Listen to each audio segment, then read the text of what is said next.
கூட்டணிகளுமே வந்து பெரிய பெரிய கூட்டணியில வெளியேறீங்க, இன்னொரு கூட்டணிக்கு போக மாட்டேன்னு சொல்லிட்டீங்க.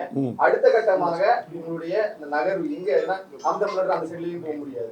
அடுத்த கட்டமா தனித்து போட்டியிடுவதற்கோ அல்லது வேற அமைப்புகளை சேர்த்து போட்டியிடுவதற்கான அதுக்குதான் இப்ப நான் உங்ககிட்ட சொன்னேன், 25க்கு மேற்பட்ட சின்ன சின்ன அரசியல் கட்சிகள், விளிம்புநிலை மக்களுக்காக போராடுகின்ற தமிழ் தேசிய அமைப்புகள் என்னை சந்திப்பதற்கு வருகை தந்து அறையில் காத்திருக்கிறார்கள். அவர்களோடு கலந்து பேசி நாங்கள் முடிவை அறிவிப்போம்.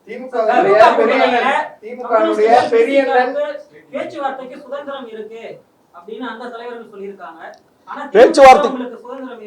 பேச்சுவார்த்தைக்கெல்லாம் சுதந்திரம் இருக்கு. அதெல்லாம் போன உடனே வந்து வரவேற்று உள்ள கூட்டு போய் பிஸ்கட்டு, காஃபி, வடை எல்லாம் கொடுப்பாங்க, மரியாதையோட நடத்துவாங்க.